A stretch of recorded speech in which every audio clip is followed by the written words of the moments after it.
Бағынбай, жүректі баураған, көңілдің нұрындай, өмірдің жырындай, өзіңсің гүл жайнаған бағым.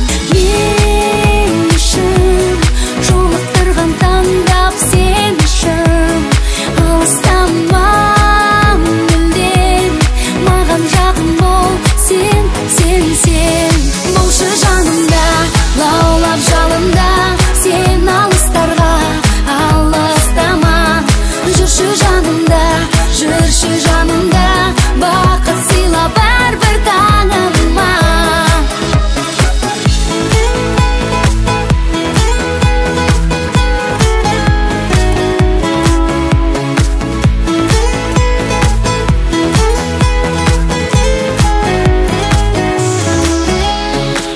Өзіңмен бақытты, баянды әр күнім, көзіңнен сезіндім, сезімнің барлығын, ұмтылып асықтым, ғашықтым, жүзімде жалын жайнап.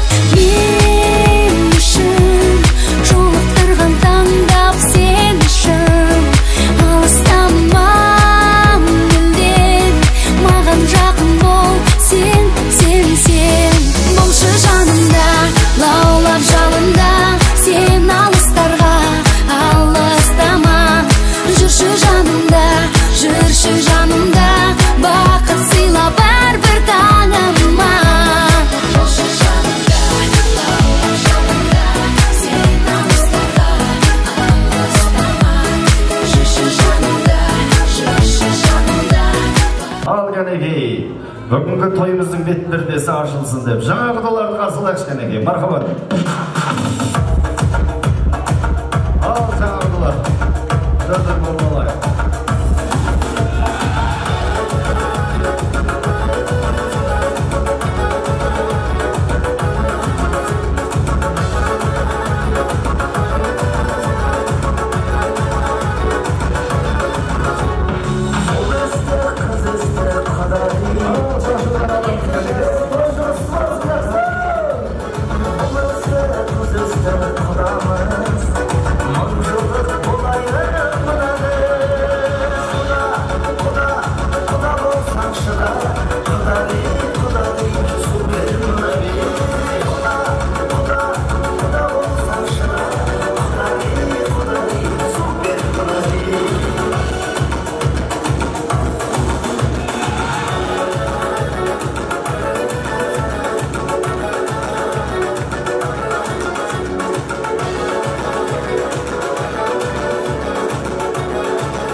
Алғашқы сөзім бісміллә деме іс қылма, жаратушы өзіге шығарып естен іс қылма деп, бүгінгі Ерген мен Динараның мерекесі берекелі өтсін деп, ұлы жаппар хақ иеміз Алла Тағаланың есімімен бастаймыз. Аса қамқор, ерекше мейірімді, бізді жоқтан бар еткен Аллаға сансыз шүкір, пайғамбарға сансыз салауат болсын деп қояйық.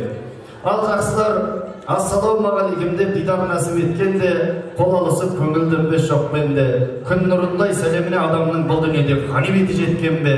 Сәлем сөздің анасы деп, мен өздеріңізбен осылай мандасқанды жөн көрдім.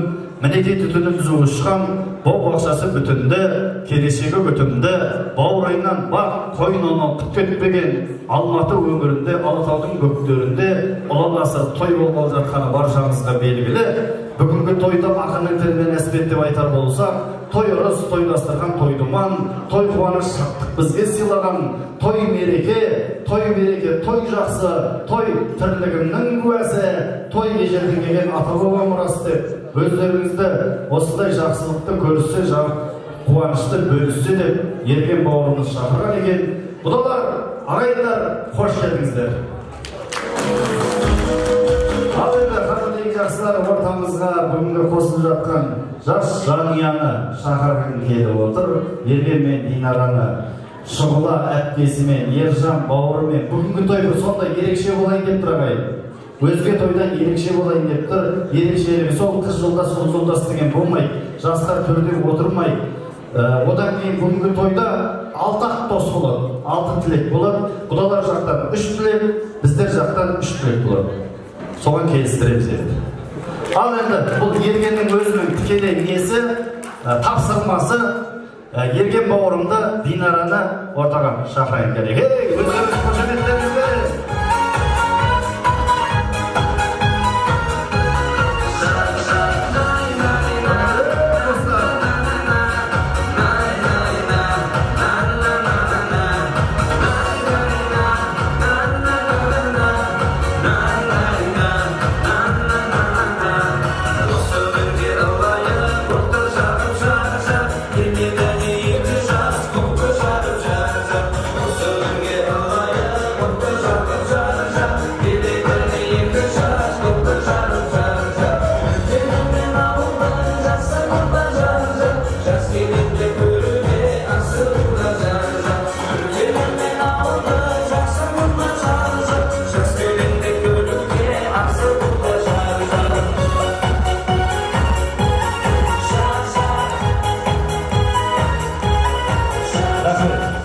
Музыка өшті, халықтың шапалағы мынандай. Осының бәрі сіздер үшін Ерген Динара. Динарадан бір сәлем. Ергеннен қайын жұртқа жалынды. Сәлем деп қояр. Жынды сен егейді баққаныз. Еркек адам көкірегін қолын қойып, ассалаумағалейкум деп биткен ғой. Сөйтіпсіз кәне? Алейкум сәлем, Аллахың разы болсын. Ал енді қадірлі ағайындар, Әзілхан Нұршайық ағамыз айтқан ғой, жақсы жігіт, жақсы қыз таңдап алуы, жақсы қыздың жақсы жігіттер тұрмысқа шығуы үлкен жеңіспен пара-пар. Ал енді сол жеңісті ары қарай баянды ету одан да қымбатты екен. Айналайын Ергенжан, Динара, жеңістеріңіз баянды, таңдарыңыз дәйім арайлы болсын дейміз. Енді қадірлі ағайындар, оқжанам деген бала ата көрсін, жастардың арайлаптан ата берсін. Ал енді тойдың басында Ергеннің әкесі бата берсін деп, Ергеннің әкесінің бірінші бата сұрайықшы. Ал балдар, Ерген, Динара, қолдарын жайыңыздар. Әкелерін шын жүректен бата берген жатыр. Келген қонақтарға ақ батасын берген жатыр. Амин. Ағайын болғасын, қыдыр бабам болғасын, еш жаманшылық болмасын. Дастарханыңызға береке, көңіліңізге шат-шадыман бұйырсын. Екі жастың көтеріп отырған шаңырақтар әрқашанда биік болсын. Аңсаған армандарыңыз жетсін. Әумин, Алла. Әмин, айтқандарыңыз келсін. Мінеке тойымыздың бет-пердесі ашылды, томаға сыпырылды. Енді астағаннан алып отырыңыздар. Бүгін пілдің еті, құстың сүті жоқ, қалған астың барлығы бар. Жақсылап дем алып, тынысыңызды кең алып, рухани дем алып, астаңмен жеп алып отырыңыздар жақсылар. Тойымыз ашық деп жариялаймыз жақсылар. Ал, той құтты болсын.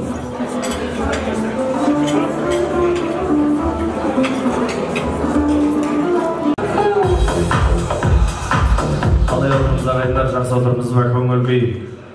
Әдем көңіл күйде отырайық. Осындай қуанышты атам қазақ той деп қойған екен. Аш болсаң тамаққа той, мейірімге той, дұға тілекке той, жақсы әңгімеге той деп қойса керек. Сол себептен бүгінгі Ерген мен Динараның тойында әдемі тойып қайтуды Құдай жазсын дейміз. Астарыңыз дәмді болсын, мерекеміз мәнді болсын, бүгінгі жастардың махаббаттары мәңгі болсын дейміз. Ал енді жақсылар ақылы асқартаумен таласады, жасыл күндер туысқандар тойышы жарасады. Қадірменді Ерген бауырының тойында туысқандар жақсылап той ашады деп бүгінгі тойымыздың бетпердесін ашып беретін, жүректерінен ақ тілеген шашу болып шашып беретін, осындағы Нұржамал тәтеміз бастаған, Ғалия тәтеміз қоштаған, Ерлан, Ирина, Динагүл, Асқар, Сәкен, Райхан дейді, осы туысқандарды шақырайықшы. Қуаныш, Әсем, Мақсат, Гүлім дейді. Ортаға келсеңіздер, Лейла, Ержан дейді. Екінші тастарға долдырған.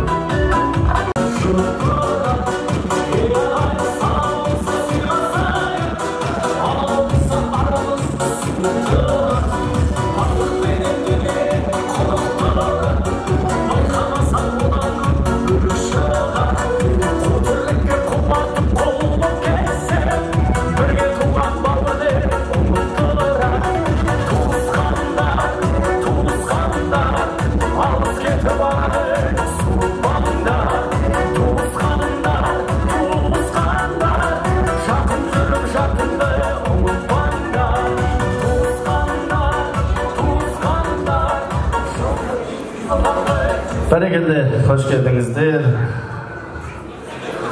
Бүгінгі той сіздердікі. Әуелі бисмилласын, жақсы сөзін өздеріңіз бастасын деп шақырып тұрмыз. Осы әулеттің, бүгінгі Ергеннің бауырлары деп шақырып тұрмыз. Жақсы тілек, жақсы ниет өздеріңізден сақталсын. Ақыбыр. Жасы үлкен.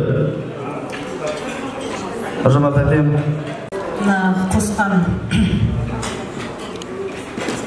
шаңырақтардың биік болсын. Әрқашан осы ұстаған қолдарын ажырамай, екі жақты бірдей қуантып жүре беріңіздер. Құдалығымыз 1000 жылдық болсын, күйеу бала 100 жылдық болсын сіздерге. Екі жасқа тілейтініміз тек қана жақсылық, осы ұстаған қолдары ешқашан ажырамай, екеуі қартайғанша бірге болсын, денсаулықтары мықты, бала-шағалары көп болсын. Солардың қуанышына тоймай біз жүре берейік.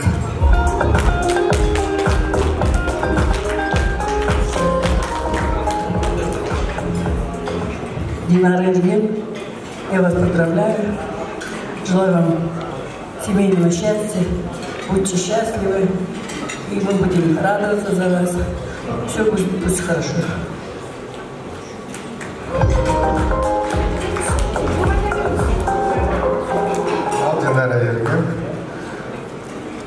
Той құтты болсын, бақытты болыңдар, бар жақсылық тілеймін.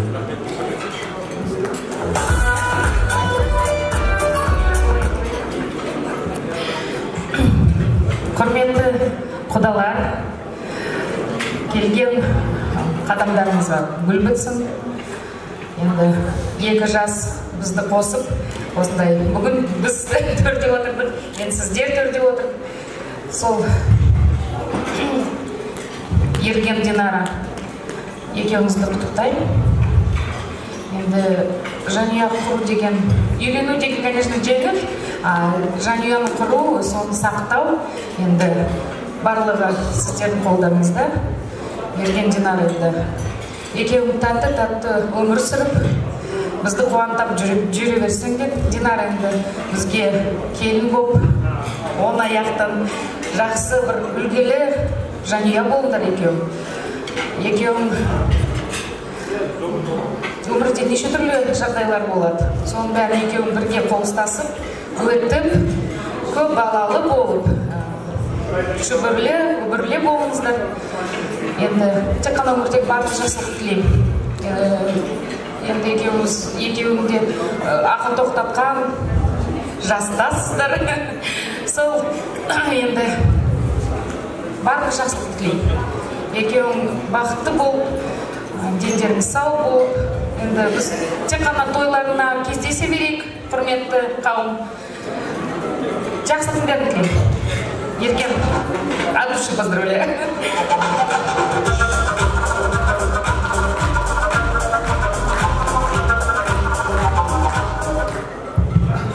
Ассалаумағалейкум, құрметті жақсылар.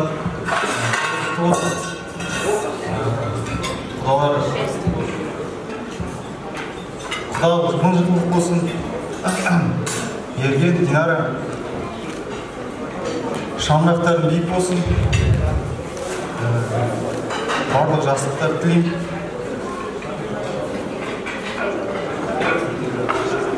Жақсылық болсын, амандық болсын. Таслай батып судасың.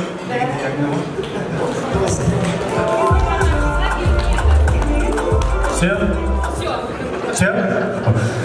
Ерген ренжіп жатыр, ана ағаларын ағып шықпай жатыр деп. Ағалар, келіңіздер. 12 дастархандағы, Ашмаған дастархандағы ағалар, келіңіздер деп жатыр. Ерлан аға. Жанат ағамыз. Жездеміз, келіңіздер. Екінші дастархандағылар келіңіздер деп жақында. Туысқандар деп екінші дастарханға төрге отырғыздық қой. Ира тәтем. Ағалардан да жақсылай болсын деп жатыр. Жәкен, кімнен бастаймыз? Кімнен бастаймыз? Өздері, қараңыздар. Ал, құрметті құда-құдағилар, той құтты болсын, Динара мен Ерген бақытты болсын, ауырмасын, сырқамасын, шаңырақтары биік болсын, шаңырақтардың ішіне ғана қуаныш, баланың күлкісі, шаттық болсын, аман болыңдар, ауырмаңдар, сырқамаңдар, сол бақытты болыңдар.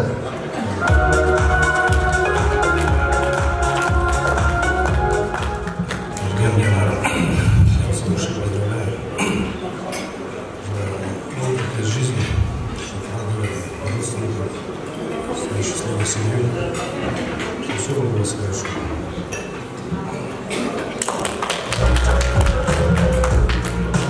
Динара, всем гостям здравствуйте, поздравляю вас с вашим днем, чтобы вы друг друга уважали, ценили, любили и радовали нас дальше своим потомством, чтобы мы это созерцали, видели. В общем, всего вам самого наилучшего и, главное, счастья семейного.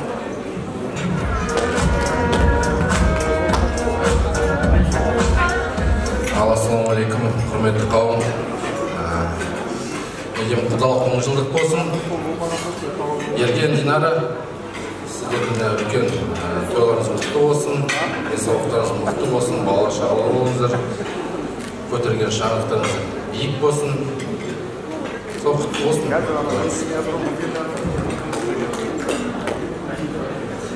Ерген, Динара, көтерген шаңырақтарың биік болсын, дендері сау болсын.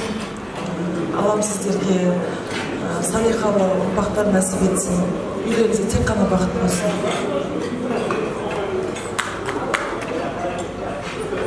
Болды, рахмет, сөйлеткен солай. Келіңіздер. Ерген? Бермеген, алыстан жақыннан келіп жатқан ағайындар, бауырлар, талғауырына семейден келіп жатқан ағайындар бар. Солар сүйіткізіп тұрасы, әңгімелесіп, жағдайларын сұрасып, осындай қуанышты тойда көрсету қазақ дегеніміз.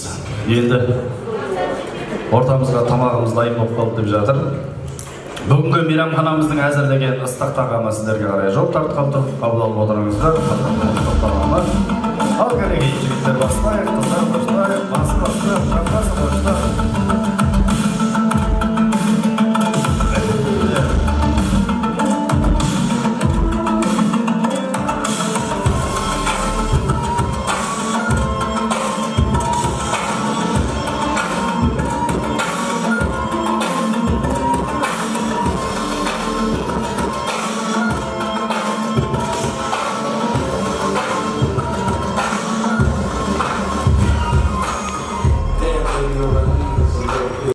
Дастарханның ашады бет пердесінде дастарханымызға ас келіп жатыр. Қадірлі жақсылар, ас келгенде, бас келгенде матасыз дастарханға қол сұққан еліміз. Сол себептен амин деп ата берейік. Сөзімізден дуа, елімізден ке, жүрегімізден хақ кетпесін. ақсақалдардан бәтуа, азаматтардан ар, әйелдерден иба кетпесін, бейіліміз арылмасын, есіп арылмасын, мұсылманның аты өшпесін, қазағының салты өшпесін, ұрпақтарың дүр болсын, ауыздары бір болсын, аумин деп ата беретін құдамыз бар. Маңдайың оңасын, оң жолына бастасын, той-той боласын, тойдан келе боласын. Қызыл күй аласын, періште аласын, ақ берсін, ас берсін, өмірлерін ұзақ жас берсін, кетпес ұрыс берсін, тең пейіл берсін. Мына жарасқан екі, жастың жүрегімен жарасқан екі жасқа өп-өрлі махаббат берсін. Астарыңыздан досы құдалар, кәнеге бастан астан алып отырыңыздар. Керемет көңіл күйде күн ортақ, ай ортақ болып жатқан той ортақ бәрімізге. Сол себептен осы тойға ат салысып отырасыздар деген үміттеміз. Кішкене музыка болсын, содан кейін ары тойымыз бастаймыз. Шақырайық, бүгінгі алтындай ағайындар келіп отыр, алтындай бауырымыз үйленіп жатыр, алтындай келін алып жатырмыз. Енді ортамызға сол алтындардың құрметіне Алтынай би шоу ансамблі алдарыңызда.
Міне ас дәмдімізді деп жатырмыз. Ас адамның арқауы, жақсы ас қалғанша жаман қарын шірізін дейді қазақ. Ас тағамнан алып отырыңыздар, бүгінгі ыстық ықыластарыңызға ыстық ас келіп жатыр. Ал қадірлі ағайындар, ортада керемет әнменен өзіміздің бауырымыз аттай қалап ерген бауырымыздың өзі шақырып алған Еламан деген батыр келіп отыр. Еламанды ортаға шақырғым келіп отыр.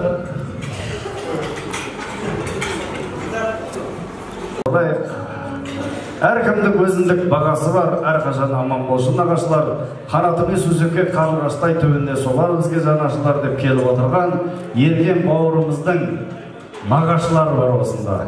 Келіңіздер, Ғалия тәтеміз бастаған, Нәкең бастаған ағаларымыз. Кәлеке, нағашылардың баршасын ортаға шақырайшы. Ергеннің нағашылары.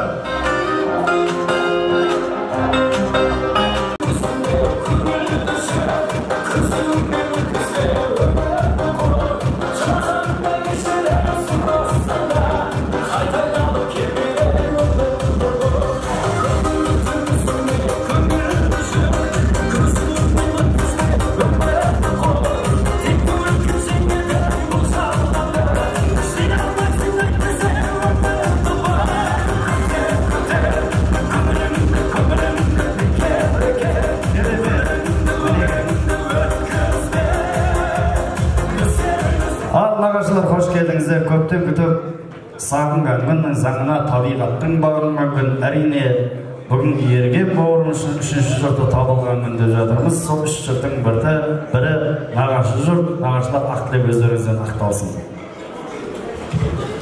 Ал енді міне құрметті қалайық ағайын туысқандарым, таңертеңнен бері осы құдалықты өткізіп, біраз сіздерменен шүйіркелесіп отырғаннан кейін міне енді жеке осы үлкен салтанатты сарайдың төрінде қалған жұрттардың барлығы жиналып осы біздің Ерген мен Динараның осындай салтанатты түрдегі өтіп отырған мейрамдарына қош келіпсіздер барлықтарыңыздар. Бүгін енді міне осында тек қана туған туысқандар ғана емес, бұл салтанатты сарайда Ерген менен Динараның бірге істейтін құрбылары бар, бірге істейтін әріптестері бар, барлығы осы салтанатты сарайда жиналып отыр. Осы екі біздің баламыздың тойына куәгер болып отыр. Сондықтан бағанадан бері біз таңертеңнен бері сөйлеп жатырмыз. Динара менен Ергенге арнап талай жақсы тілектер айтылып жатыр. Ары қарай да қазір міне нағашы жұрттарының біразы болмаған соларға сөз берейік. Олар да өздерінің жаңағы тілектерін айтып, болашақ осындай үлкен отбасына тілектерін айта берсін. Сондықтан мына екі жас бақытты болсын дейміз. Тек қана жақсылық пен қуанышта кездесе білейік. Барлық туған туысқан әріптес барлықтарыңызға тек қана зор денсаулық, аманшылық, осындай салтанатты әрқашанда дастархан жайыла берсін. Келесі мына тек қана не алып айтып берейін. Бағанадан бері сөйлеп жатқан адамдар бар, сөйлемеген адамдар бар. Осында енді мына нағашы ағаларының бірі, осында Ераділ деген жігіт келіп отыр міне. Содан бастайық сөзді.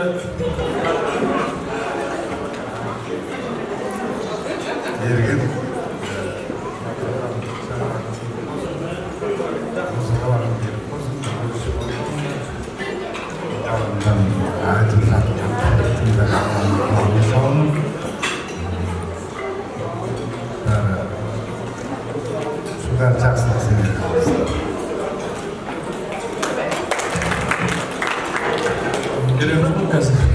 енді міне келесі мына айтып отырмыз ғой,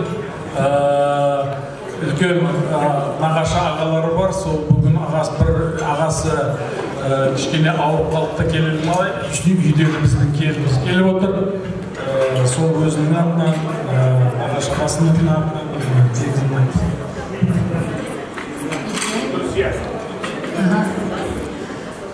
Қош келдіңіздер. Ерген, Динара, бүгінгі қуаныштарың құтты болсын, заңдылықтарың, шаңырақтарың биік болсын, босағаларың кең болсын, өмірлеріңде тек қана қуаныш болсын, сүйіспеншілік мол болсын, ең негізі денсаулық мықты болсын. сендерді өсіріп, өндіріп, жеткізген ата-аналарың аман болсын, туыстарыңыз, ағайындарыңыз аман болсын. Осындай қуанышта, жақсылықта, тойда, үсті қуанышпен той өткізіле берсін. Рахмет. Осында тағы бір ағаш-ағасы еді деген Айжан екеуі бірлесіп келіңдер. Мына бүгін нағашыларына мен приз берем деген ең қысқа тосқа. Әлі ешкім алған жоқ оны. Сондықтан қараңдар. Рахмет. Ерген Динара, құрған шаңырақтарыңыз құтты болсын, шаңырақтарыңыз биік болсын. Әрқашанда аңсаған армандарыңызға жетіп, өмірге шүбірлі болып, ата-аналарыңыздың борышын ақтап, әрқашанда елдің төрінен жақсы жермен көріне беріңіздер. Динара, поздравляю вас с этим счастливым днем. Ты знаешь, как мы тебя любим. Наша дверь всегда открыта. Динара, теперь эта дверь и для тебя. Наша всегда. Құдалар бағанадан бері біз айттық, мына кішкентай Сәния ең әулеттің кішкентай қызы. Сол енді бүгін енді осының жолдасы бақыт келіп отыр. Менің бажам деп айтуға болады, бірақ бір жағынан күйеу бала. Бұл кісі екі тілде, үш тілде өзінің тілегін айта береді. Ерген Динара, я буду очень рад. Счастья вам будет.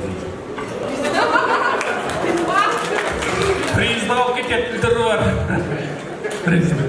Ал енді мына келесі тосты мына Семей қаласынан келіп отыр. Менің құдалар, менің үлкен ұлым Семейден осында Ергенге деп, Ергеннің тойына деп әдейілеп келіп, бір жағынан Ергенменен менің жаңағы ұлым екеуі бір-біріменен әріптестер, бірге жұмыс атқарады, біраз шаруаларды бірге жасайды.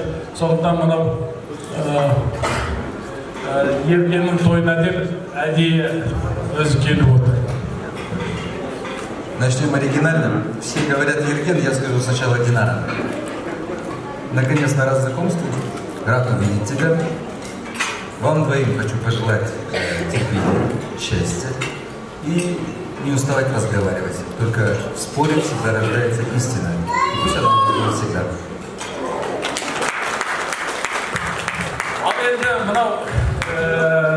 Söyle görsek көп қой.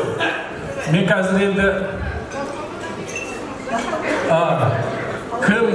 кім сөйлейм дегенде қолдарыңызды көтеріңіздер, соған берем сөзді. Кәні, бір, екі, кім? Болдыңдар ма, не сөйлейм? Жаңа сіз қысқа сөйлегенде приз берем дедіңіз ғой. Сіздің сөзіңізге тұздық болсын, приз алып келдім. Жаңа 4 тілде, 5 тілде еркін сөйлейтін ағамыз. Әрі бажаңыз, әрі күйеу болаңыз. Ағамыздың аты Бақыт ағамызға, бүгінгі жастарға бақыт тілеп келген, атына сатсай Бақыт ағамызға. Көп рахмет. Ең қысқа тілек айтқан нағаштардың атынан. Сөз кетсек.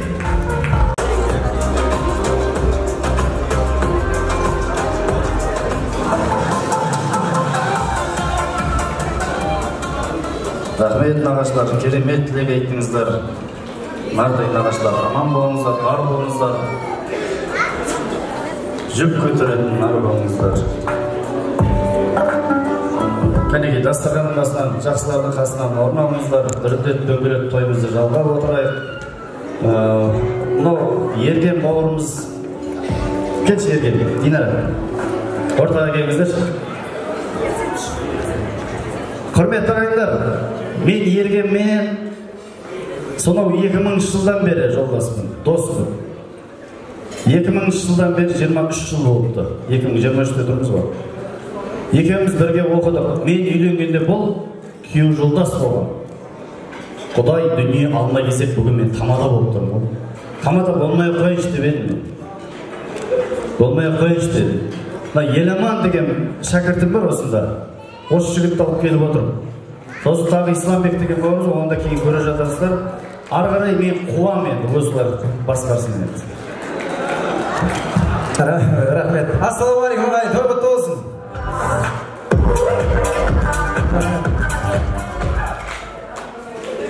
Той құтты болсын. Рахмет. Қазір мына музарт тобы шығып бара жатыр екен. Аман сапар көруге тілектеспіз.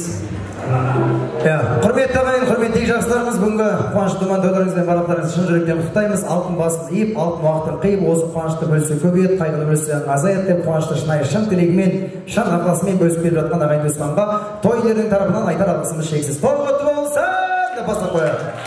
Рахмет. Енді Ерген аға қуаныш құтты болсын. Білек кетсіз ғой. Мынау енді құрметті ағайын, бүгінгі тойымыздың бір ерекшелігі болсын. Бүгінгі тойымыз бір демалыс той болсын деп жатырмыз. Келісесіздер ме? Бір жиналыс емес, бір демалыс тойдың бірі болсын деген ниеттеміз. Қанша той көріп жатырмыз, қанша жерге барып жатырмыз, бірақ дей тұрғанмен бүгінгі той бір естен кетпес ерекше тойлардың бірі болғанға лайықты деп ойлаймын. Ерген ағамыз, Динара ханым бүгінгі тойлары құтты болып, бақытты баянды ғұмыр кешсін. Енді мен сыйлықтарымыз бар, арнайы алдырылған бүгінгі керемет кешке 5 күнге 2 адамға путевкамыз бар ағайын. 5 күнге 2 адамға путевка, қайда десеңіздер, қайда? Қапшағай Қонаевқа. Или болмаса Дубайға көреміз. Енді оны өздері шеше жатыр. Бірақ ол путевка бар, міндетті түрде оны бірақ өзіміз қолмен жазамыз. Мен енді осы той иелеріне қатысты сұрақтар және де осында келген көңілді қонақтарға бір-екі сұрақтарымыз бар. Әуенді сұрақтар болады. Сол сұрақтарға мұқият тыңдап, жауап беріп отырсаңыздар, сыйлықтарымызды алатын боламыз. Ең алғашқы бүгін тойымыздың төріне ойып тұрып орын алған жаңа құдаларымызға бір қаттырақ қол соғып жіберейік. Кім қаттырақ қол соғады, сол кісіге бір сыйлық бергім келіп тұр. Құдалар, қош келдіңіздер, той құтты болсын. Аға, өзіңіз шақырайын, келіңіз. Сіз шақырайын, билет келсеңіз, ордаға той құлашы құтты болсын деген мақсатта маэстро бір әсем ән болсын.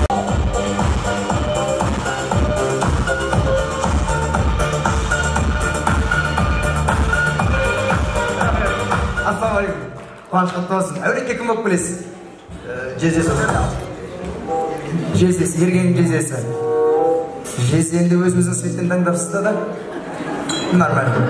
Енді қуаныш құтты болсын. Жаңағы құдаларға қош келдіңіз деп қолыңызды аспанға дейін көтеріп шапалақ ұрып жатқаныңыз үшін біздің әулетіміздің атынан бір керемет тамаша сыйлығымызды тарту етеміз. Жезде аман болыңыз. Рахмет. Мың алғыс. Жездеге қол соғып жіберейік. Рахмет. Келесі сұрағым Ерген көкемен Динара ханым екеуі қайда танысты деген сұрақтан бастайыншы. Екеуі қайда танысты? Кім біледі? Қызық болсын бір. Қайдан танысты екеуі? Қай жерде танысты? Бар ма? Әпке келіңізші. Әпке келсеңізші, өзіңіз шақырайын.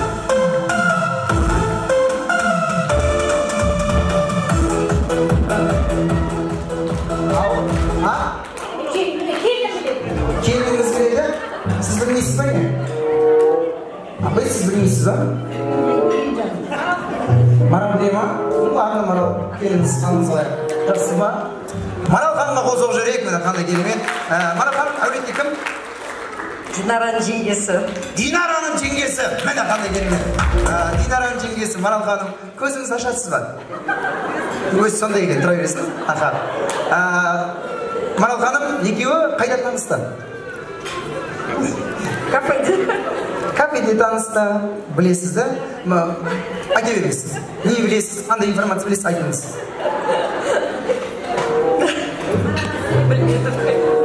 Ладно, кафеде танысқан қайдан білесіз? Естідім. Өсекке жақын келсін. Марал жеңгесіне бір қол соғып жіберейік. Марал жеңгесі, қуаныш құтты болсын, дұрыс тойдан тобықтай сыйлық айырмай қабыл алыңыз. Осы тойды қыздырам дейтін бір жігіт бар ма? Тойды күшті қылып. Кім? Марал да тема? Ну ладно, Марал да тек қазір пока кейін берейік. Жігіттерден айтыңызшы бір, сіз үшін до конца дейтін, Ерген үшін дейтін, кім? Ой,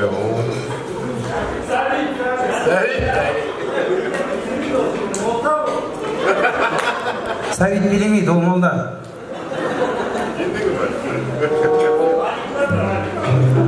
Амал дәптері оңынан келсе билеуге болады. Бар ма? Кім бар? Басқа бір билейтін бір бар ма? Бір өзіңіз жақында бауырлардан, інілерден, қызметте жүргендерден кім? Коллектив. Билейсің ба деп сұраған емес, просто шағырайын, все, бітті. Кім? Кешас, жақсы. Такош. Келіңіз, такош келсін.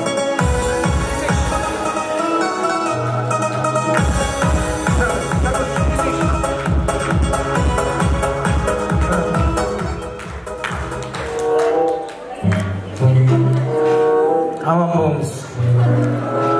Қолдау дейін, ешкім жоқ ау. Қыздардан кім бар? Қыздардан жанып тұрған. Әсем бар. Әсем? Әсем келді ма? Әсем қайда? Әсем қанып ортаға шақырамыз. Шаршама тек шаршама, аяқ қолым талса да, әсем бір билейік, жүрегім ортада. Шаршамай, аяқ қолым талса да, жұлқынып бір билейік, жан шығарып ортада. Қандай керемет, бәй, красавица, мама. Шаштанында сондай бірдеңе жасап. Қуанышты болсын, той болсын. Әулетте кім болып келесіз? Динараның кластасымын. Жаркент өңірі Қоңырелек ауылының тумасымын. Жаркенттен. Қалған батыс қанша жүресің, е? Енді қандай керемет, көңілді билеп жатыр. Келсесіздер ме? Енді сізге осы шаршама тек шаршама деген өлеңді қойып береміз қазір. Сіз кластасы Динар ханымның 3 қасиетін айтыңызшы. Қандай мінезі бар, жақсы мінездерінен, барлық күшті мінездерінен. Динараның 3 емес 30 қасиеті бар. Ой, оны білемін. Сабырлы, достыққа берік, және шыншыл. Кәдімгі. Турасын айтады, кәдімгі. Адам нан жүреді, келіңіз енді. Ортаға шақырамын өзіңізді, билейсіз. Би қойып береміз сізге. Маэстромыз өтеді. Алға. Шаршама тек шаршама, аяқ қолым талса да, жұлқынып бір билейік, жан шығарып ортада. Шаршамай, аяқ қолым талса да, жұлқынып бір билейік, жан шығарып ортада.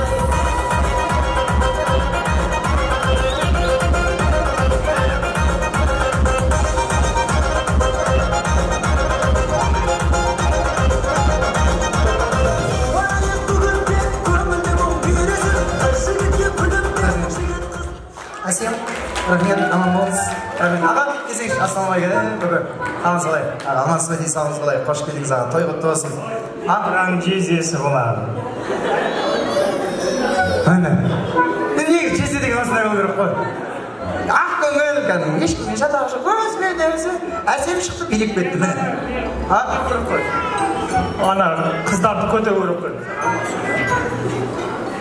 Көтеру, поддержка беру керек десеңізші. Көтеру керек деп көтергеніңіз көрген жоқ ма? Алды қарай тұрып алсаңыз, аға сізге қойып берейін.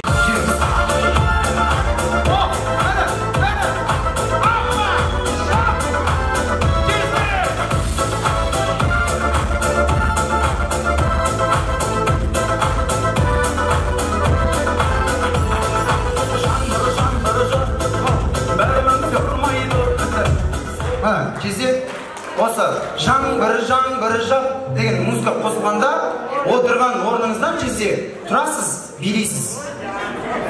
Осы музыка сіздің әніңіз жезде. Түсінді ма? Мен түсіндіре аламын. Отыра бересіз, өздері бересіз. Келесі енді мұқият тыңдаңыздар, құрметті ағайын. Бүгінгі тойда шашы ұзын қыз бар ма? Шашы ұзын қазақылықты сақтаған шашы ұзын қыз. Шашы ұзын қыз. Шашы ұзын қыз бар ма? Бір сыйлық берейін. Тойдың төрінде отыр бір құдашамыз, қателеспесем. Шашы ұзын қызды. Келіңіз, сіз өзіңіз ортаға шақырам, маэстро бір музыка етіп. Саламатсыз ба, қош келдіңіз. Тойдан толықтай, осы тойдан сыйлық шашы ұзын қызға. Рахмет, аман болыңыз, аман жүріңіз. Ой, қандай керемет. Шашы ұзын қыз алды. Енді кім алу керек деп ойлайсыз өзіңіз? Примерно. Мақұл. Енді әуенді сұрақтар мұқият тыңдаймыз. Қазіргі хит әндер, қазіргі тыңдалып жүрген әндер ұйқым келмейді деу мүмкін. Осы әуенді білсеңіздер, қолды көтереміз, ортаға шығамыз, сыйлық аламыз. Кеттік. Бірінші әуен тыңдаймыз.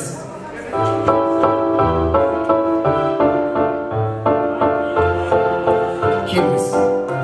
Мына, қандай келіңіз? Қандай әуен? Әуенге қосылып биле, ла-ла-ла мама шықты. Сәтінде менің Нұрболат Абдуллин «Вальс» деген ән болатын. Өте орынды, дұрыс «Вальс» деген ән таптыңыз. Көп рахмет. Аман болыңыз, аман жүріңіз. Келесі әуен тыңдаймыз, мұқият жеріңіз.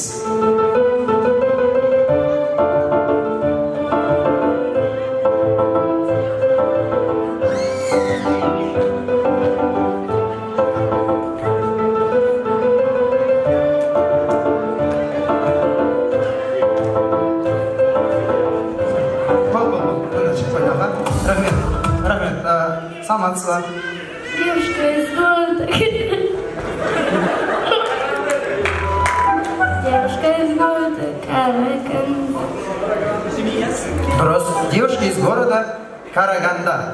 Жымиясын мен Қарағанда деген өлең болған да? Дұрыс таптыңыз. Рахмет. Аман болыңыз. Сосын мороженое көп жемей тамағына қалды. Келесі әуен тыңдаймыз.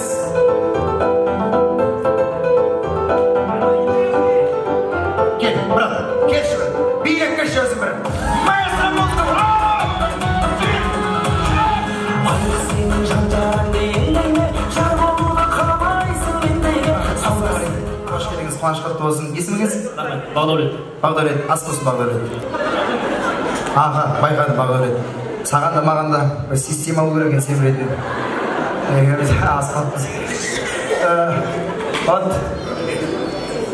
Құрметті ағайын, Музақ тобы оралды. Жігіттер тобы болып келді олар. Төртеу болып. Қош келдіңіздер аға. Қандай әуен? Достарым менің золотой. Достарым менің золотой. Бауырларым бар дорогой. Дұрыс, өте орынды. Рахмет, аман бол. Той құтты болсын. Келесі әуен тыңдаймыз мұқият. Кеттік, жібереміз.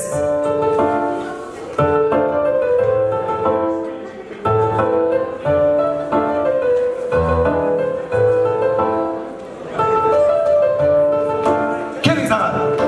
Аға, келсеңізші. Келіңіз. Сені сүйген аруым қызыл раушан, гүлім әсем раушан, жанымда менің жаулаған қызыл раушан, уақытта сені бағарым қызым бол. Ассалаумағалейкум, қош келдіңіз. Қуаныш құтты болсын, той құтты болсын. Қандай өлең? Анау, несі? Қасыменен жапырақты. Соны білесің.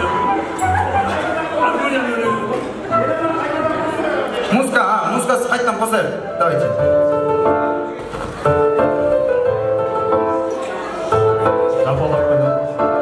Рахмет, қасыменен. Шапалақ күні қасыменен. Шапалақ тұрып, қасыменен. Аман болыңыз аға.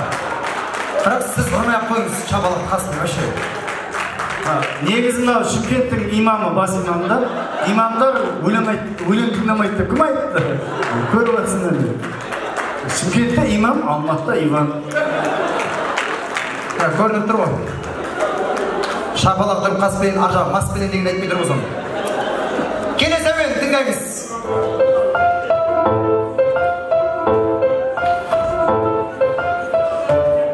Келіңіз, әпкем, келіңіз.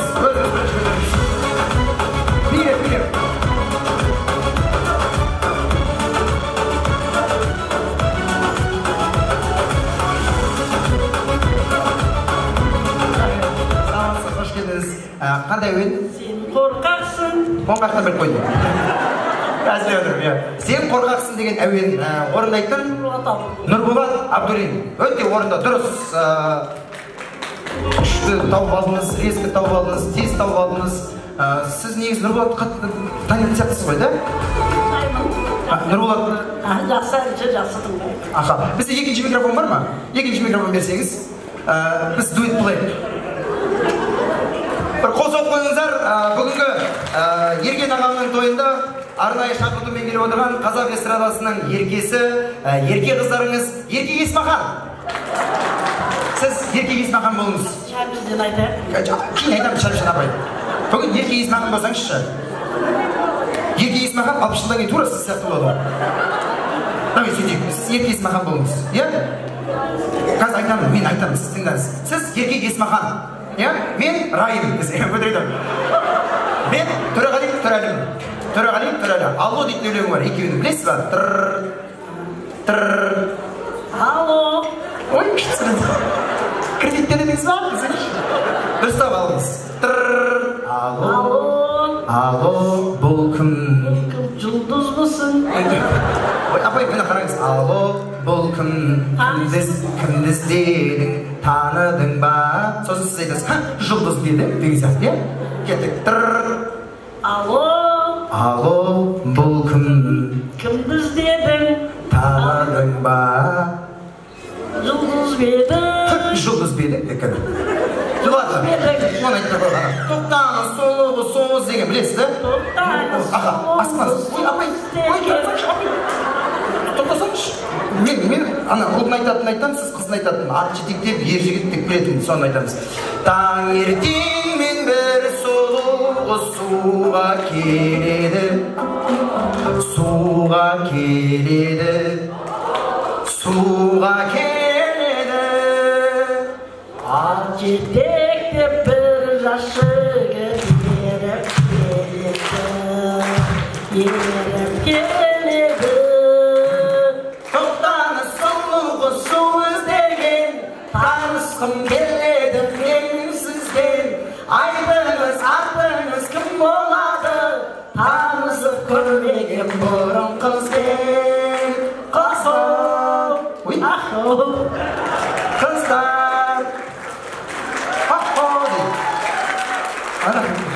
Аман болыңыз әпке. Қандай күшті. Мынандай дауыспен сіз бірдеңе қатысаңызшы. Қазақстан дауысына ма бірдеңеге. Келесі әуен тыңдап жүрейік енді. Соңғы әуендеріміздің бірі болсын. Кеттік.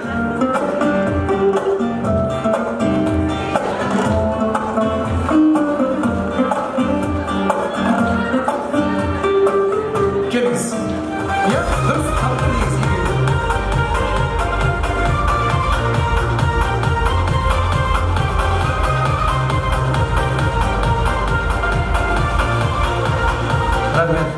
Ой, мынау қазір как раз керек нәрсені алсыз.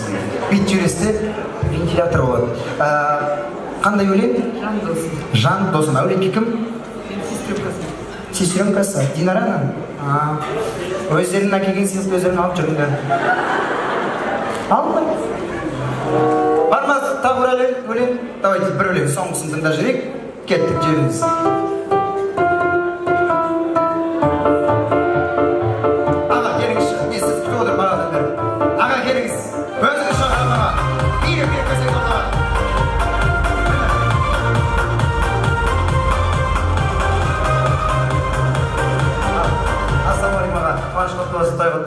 Қандай өлең аға?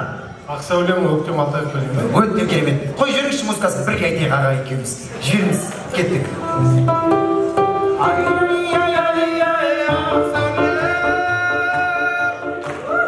Енді сенің қызаның болайын. Ақсәулем. Рахмет аға. Міне қандай керемет аға. Мың алғыс. Керемет. Көгір. Қойда, тоқты. Аға, сізге де қатысу көрген бірдеңеге. Бірдеңе, күреске ма бірдеңе қатысаңшы аға. Рахмет, мың алғыс ал. Қуаныштарыңыз құтты болсын, тойдарыңыз той боласын. Құрметті хандар мен мырзалар, құрметті ағайын туысқандар, енді тойымыздың мән сәніне сән қосақ деген ниетпен келіп отырған жайымыз бар. Осы қуанышты думанды тойларыңызбен шын жүректен барлықтарыңызды құттықтаймын. Аллах тағалам осы қуанышты бөліскен ағайын туысқанға Аллах тағалам бақыт берсін, сол бақытты көретін уақыт берсін деген келіп тұр ағайын. Тойларыңыз тағы бір мәрте құтты болсын. Той боласын. Рахмет. Аман болыңыздар.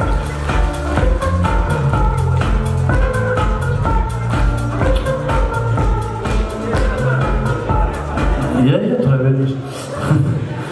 Қадірлі ағайындар, маған айтады ерген досым, тұра берейік пе дейді. Сендерге қызмет қылу үшін, сіздердің көңілдеріңді аулау үшін, осы Алматының дәл ортасынан қанша күннен бері дайындалып, қанша күннен бері армандап, қанша айдан бері осы күнді, осы Динара мен Ерген күтіп жүр. Сіздермен қуанышын бөліссек деп. Енді осы қуанышты жақсылап бөлісейік. Ары қарай мынау біздің Динарамыз болды уже. Сіздердікі емес. Өйткені ескі қазақтар ұл баласы туылса кіндігін кесіп керегені 10 манатына көмеді екен. Керегем тұтқасын, ұлдарым ұстасын деп. Ал қыз баласы туылса кіндігін кесіп тасқа байлап суға лақтырады екен ғой. Қыз бала жат жұрттық барған жерінде тастай батып судай сіңсін деп. Құдай қаласа біздің Динарамыз осы елге жалайы еліне тастай батып судай сіңіп, осы ергеннің ұрпағын көбейтсін Құдай қаласа. Осындай қызымызды өсірген, келін қылып беріп жатқан жаңа құдаларды ортаға шақырайыншы мен. Әбдіхай апамыз, Мәулет атамыз, Гүлсім апамыз, Дәулетхан ағамыз, Айнаш тәтелеріміз, Сайлаухан тәтелеріміз, Серік Гүлбархан, Әлімқазы, Құралбай, Айсұлу тәте, Сәбіледен, Бақтыгүл, Нұрғалым, Марал, Нұрбақыт, Жеңіс, Назыгүл, Мұрат, Гүлмира, Мөлдір, Жан, Сері, Салтанат, Дәурен, Ағерке, Рамазан, Жадыра, Мақпал,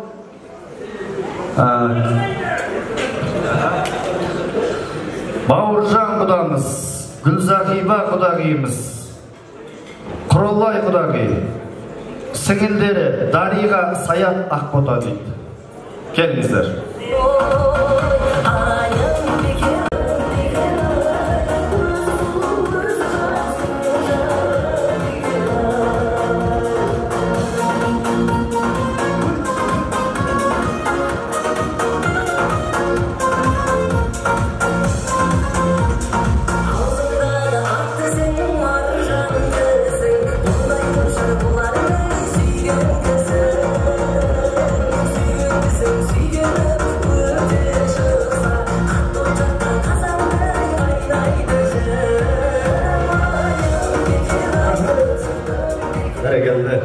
Енді апамыз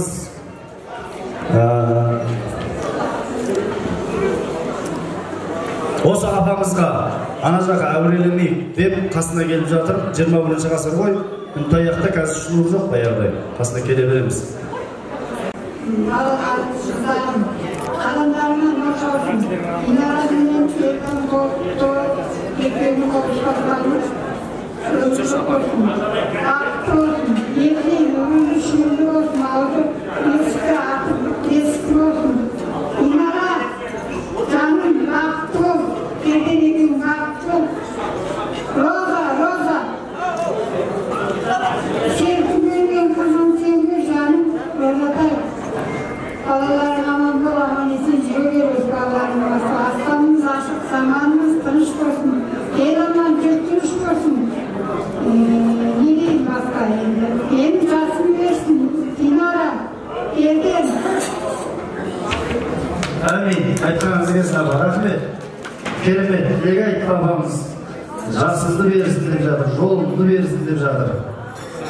Ары қарай. Кезімізді жалғайық. Деген Батагөй қарияларымыздан, ағаларымыздан. Енді құрметті құдалар, жағына құдалыға тегізген құйрық бағы жегізген деп, жағына құйрық бағы жеп, құда болып, құдасын құдайдай сыйлаған қазақ еліміз ғой. Құдай емес, құдайдан біз бұлай емес дейді. Құдаларымызға ризамыз бүгін осынша жақсылықпен келіп қуантып жатыр. Рахмет сіздерге, қадамдарыңызға нұр жаусын. Ал енді күйеу баламыз 100 жылдық болсын. Айтты ол қазақ ырыс қайда барасың десем, ынтымағы жарасқан жерге барам деп. Ынтымағы жарасып елде екеуі үлкен бір бақытты серуен болып кетуді тілектеспіз. Осы бәрі өлетімізбен. Бір қырғыз айтқан екен, қызын беріп жатып күйеу баласына. Жаман болсаң бір қызға күйерсің, жақсы болсаң бүкіл қырғызға күйерсің деп. Сол айтқандай мына ерден бәріміз біздің дәулетімізге күйеу болсын. Үлкен азамат болсын, жақсылық әкелсін, қуаныш әкелсін. Енді не дейміз? Тоқетерін айтқанда сапарлары сәтті болсын, өмірлері татып тәтті өмір сүрсін.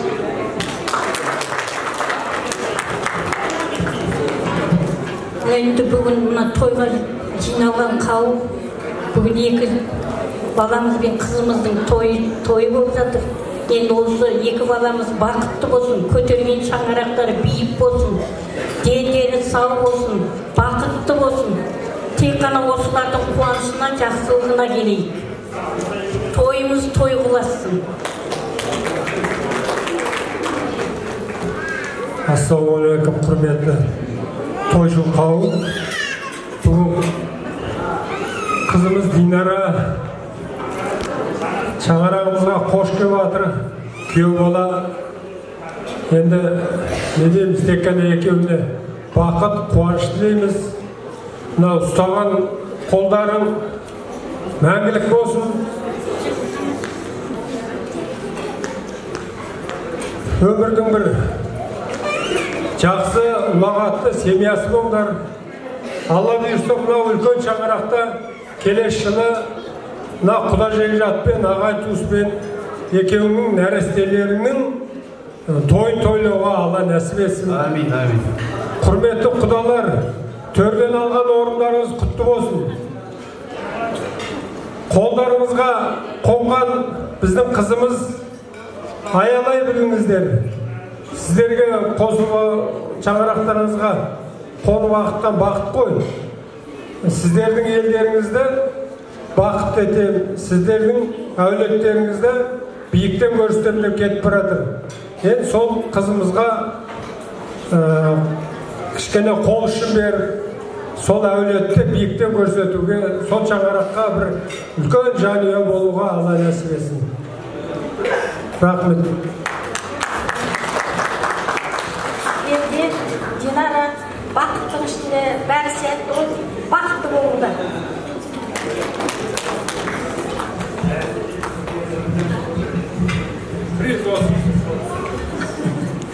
Құрметті құдалар, бүгінгі шыққан тойларыңыз құтты болсын. Осы жақсылыққа, қуанышқа келген, көпшілік келген қадамдарыңызға нұр жаусын. Динара Ерден, сендерге тілерім, шаңырақтарың биік, қосағаларың берік, дендерің сау болсын. Жаным, қиялап ұшқан қыран да, өрмелеп шыққан жылан да өз мақсатына жетеді дейді ғой. Сондықтан алға қойған мақсаттарыңа жетіңдер. Дендерің сау болсын, бақытты болыңдар жандарым.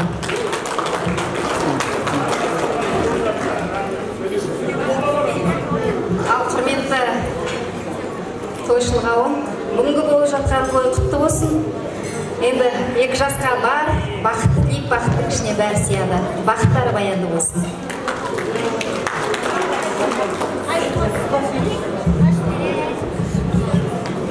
Енді құрметті құдалар, келген қадамдарыңызға нұр жаусын.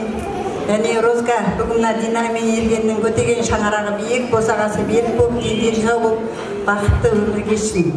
Өмірдегі бар жақсылық тілеймін екеуіне. Ал құрметті бүгінгі тойшыл қауым, бүгінгі шаңырақ көтеріп жатқан Динара мен Ерден мен Динараға шаңырақтарың биік болсын, дендерің сау болсын. Әрқашанда тең құрбыңның алды болыңыздар деп тілек айтамын. Динараға айтарым, ауылымызда өте жақсы, аяулы қызымыз, сіздерге де бақытты, бір шаңырақты жақсы алға сүйрейді деп сенеміз Динара қызымызға. Осы уақытқа дейін ағысының Розаға менің сүйеніші болып келді. Ағамыздың жоқтығында білдірген жоқ Динара. Динара, саған айтарым, бақытты бол. Шаңырағың тек қана шаттыққа толы болсын. Құдалар, келіндеріңіз құтты болсын. Құрметті бүгінгі дастарханға жиналған ағайын, туыс бауыр, құда жекжаттар, құдалар, құдалықтарыңыз 1000 жылдық болсын. Ерден, Динара, сендерді бүгінгі заң некелерімен құттықтаймыз. Бақытты болыңдар, жаңарып жатыр ғой, үлкендердің сөзіне қосыламыз.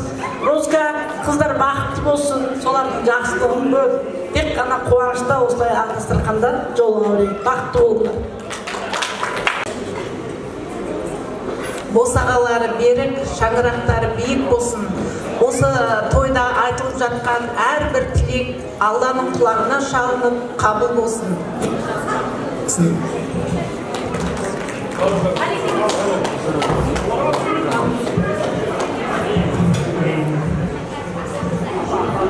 Бағана енді біз дастарханда отырып, құда күтіп,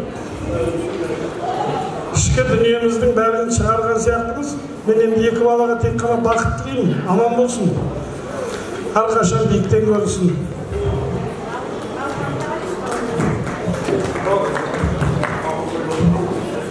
Құрметті дастархан иелері, келген қадамдарыңызға нұр жаусын. Динара Ерден көтерген шаңырақтарың биік болсын. Өмір жастарың ұзақ болсын. келесі жылы осы уақытта шілдеханада отыруға Алла нәсіп етсін. Айтқан тілектің бәрі Алланың құлағына шалсын.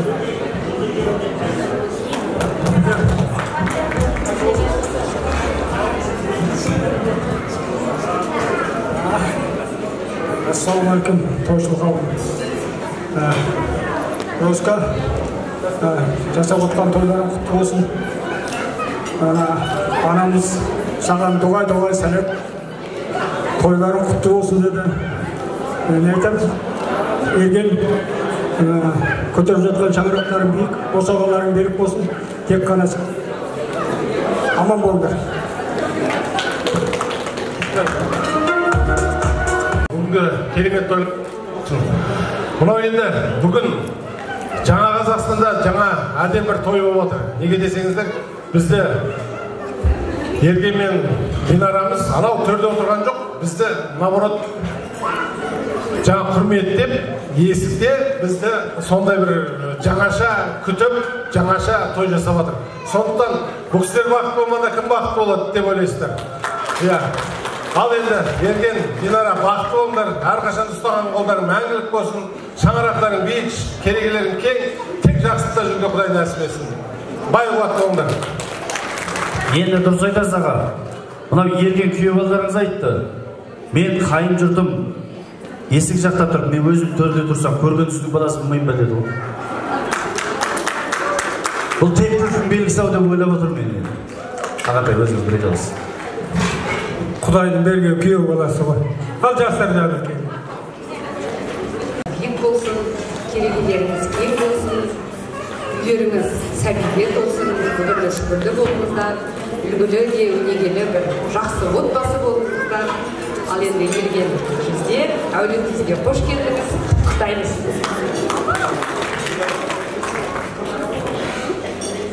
Ерген, Динара, бүгінгі көтеріп отырған шаңырақтарыңыз құтты болсын.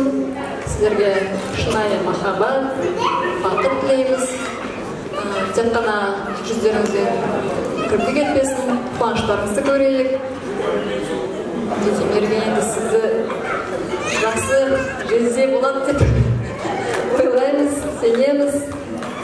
Бақытты болыңыздар, құттықтаймыз.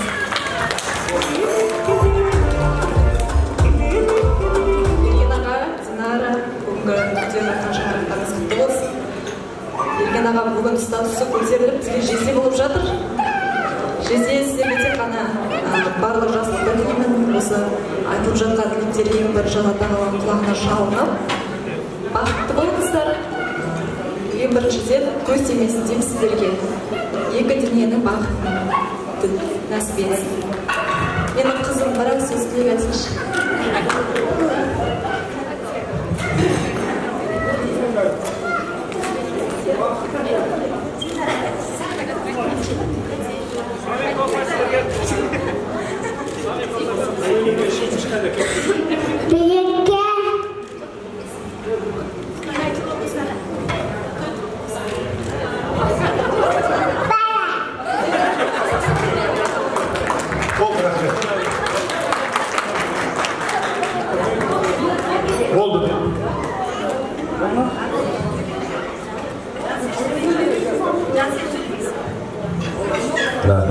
Тілектерге қабыл болсын.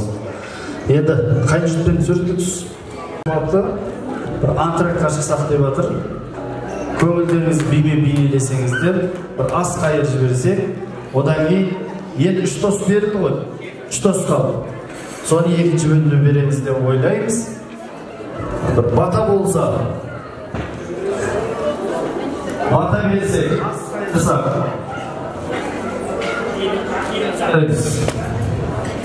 Асқайыр өз. Екінші бөлім болғанда үшін астымен қалады ғой.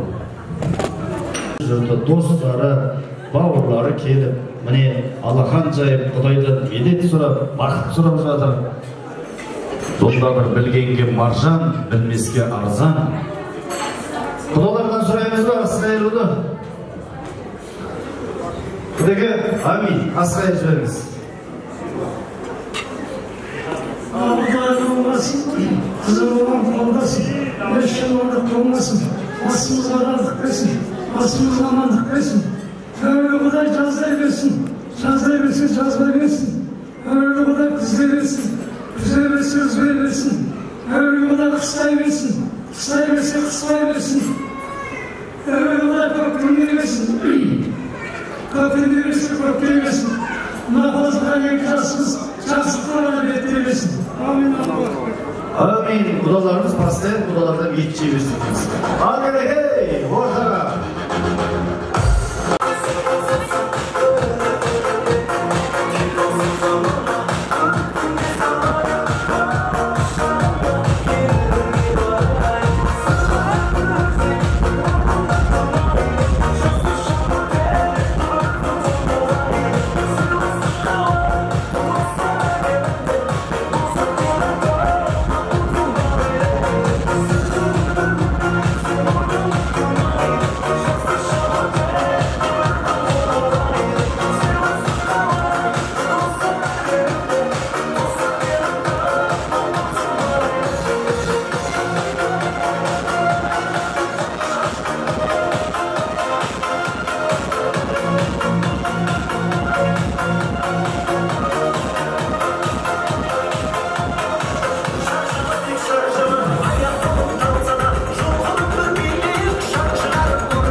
Осы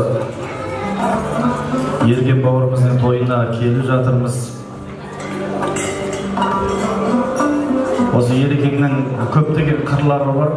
Сіздер білмейтін де тұстар болуы мүмкін. Ергеннің құрметіне бір ән орындағым келіп отыр. Өйткені ерекең, сіздер білесіздер ма, білмейсіздер ма, бұл жігіт Құранды аударып шыққан бастан аяққа дейін. Бұл Құран аударуды екінші курстан бастап бастады. Сол қазақша, орысша Құран аударып шыққан азамат. Мен құдалардың құлағын алдыңызға деп айтайын. Арабшадан қазақшаға и орысшаға аударған осы Ерген Самиев деген Құран аударушы азамат. Динара біліп қойсын деп жатқаным бар. Сол осы бір әнді Ерекеңнің Құран аударғанда жазған бір әніміз еді. Мені де жаратқан бір Алла, сені де жаратқан бір Алла, ойымнан шығарған сөз емес осылай жазылған Құранда деп. Сол әнді орындап берейін, қабыл алып отырыңыздар.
Енді бұл жалғанда не жақсы, ғайыпқа сенген көз жақсы, есепсіз шашқан байлықтан етекте жатқан бөз жақсы. Зікірмен таңын атырып, шүкірмен күнін батырып, халқыңа тиіп пайдасы артыңда қалса сөз жақсы. Ал жақсылар не жақсы, несібен болса мол жақсы, қазынан болса қарызсыз, қажыға барған жол жақсы. Арашы түсін жоқтыққа, садақа берген қол жақсы. Таң намазда тік тұрып, бесінде белін бүктіріп, асырдан өтіп ақшамға, құтпанға түнін күттіріп, 5 уақыт намаз оқыса, 5 күнде мынау сол жақсы деген екен. Осы 5 күндік өмірде сіз іздесінге не жетсін жақсылар. Енді ары қарай тойымызды жалға отырайық. 1000 жылдыққа бел байлап, ортаны тату елді ойлап. Мына құда 1000 жылдық, күйеу 100 жылдық дейді, тамада 1 күндік деген екен баяда біреу. Сол 1 күндік қызметімізді пайдаланып, шама-шарықпен айға барып, осындайда ақын болып аға көріп, тұлпар болып шабу керек. Бар мақсат жаңа құдалардың көңілін табу керек болып жатқаннан кейін ортаға шығып жатырмыз. Бүгінгі келініміз Динараның нағашылары Баршын апамыз бастаған, Ләнгүл тәтеміз қоштаған, Арысбала тәтеміз, Сайлаубек ағамыз, Салтанат тәтеміз, Тойбазар, Майгүл, Мәуегүл, Райша, Телешке, Сәлімгерей, Қалқангүл, Нұрлан, Бақытгүл, Қанат, Кәмшат, Марат, Алмагүл, Дилия, Дастан, Маржан, Әсел, Аружан, Ақылбек, Сайор атты қадырлы Динараның нағашылары келсеңіздер, жақсылық айтып берсеңіздер.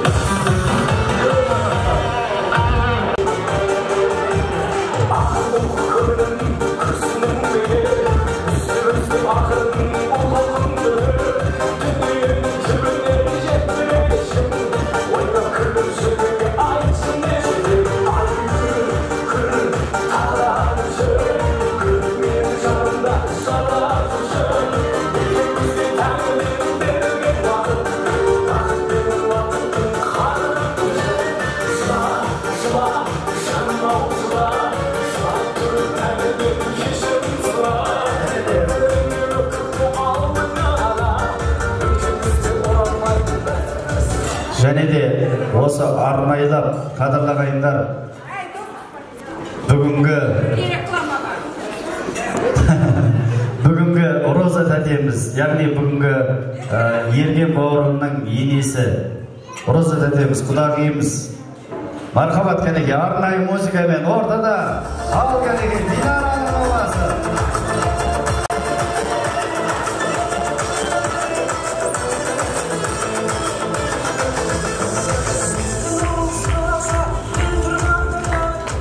Анасын көріп қызын ал деген.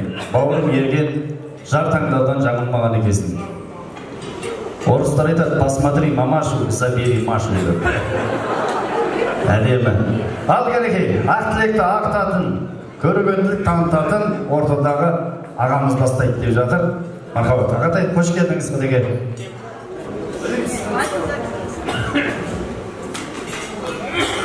Құрметті ағайын, той құтты болсын. Бүгін Ақтиенің Қарылжанына біздің егеменді Қазақстанға бір отбасы қосылып жатыр. Құттықтаймыз, оған жақсы сөз жарымыз дейді, көп жақсы сөздер айтылып жатыр айналайын. Динара, шырағым, мына өскен, өнген жерің қазір Төркін деген атқа ие болып жатыр. Сіздің төркініңіз, енді сіз мына өзіңіздің еліңізге бардыңыз, жеріңізді таптыңыз, өз еліңізді таптыңыз. Мінекей, сол жердің келіні болған деген сөз, сол елдің жақсылығында жаманын жасырып, жақсылығын асыратын, сол елдің ұрпағын өсіретін азаматсың айналайын. Ол өзіңнің еліңе. Мінекей, сондықтан сол елге әлгі қазақ айтады ғой, жаңағы тастай батып, солайсың деп. Сол елдің жақсылығын өз еліңнен гөрі сол елдің жақсылығын ойлайсың. Сол елдің үбірлі шүбірлі болып, сол елге ұрпақтарын таратасың. Сондықтан саған денсаулық тілейміз, жұбайыңмен, қосағыңмен қосақ арайналайын. Ал енді біздің күйеу балашырақ біздің қызды жақсылап тұр, алақаныңды ұстайсың. Мына Динара сол баяғы біздің апаларымыз, әулие апаларымыз, Домбала ана сияқты, Умай ана сияқты үлкен ана болсын. Осы сіздің елге ақыл парасатымен елді бақытты қыламын деп барсын. Бақытты болыңдар. Дендерің сау, отбасыларың аман, елдің амандығын тілеп, ел ішінде өздерің аман болыңдар. Рахмет.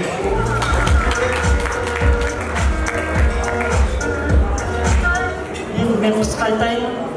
Динара, күйеу балам, бар болыңдар, нар болыңдар, бай болыңдар, жастық ұзынын өмір сүріңдер.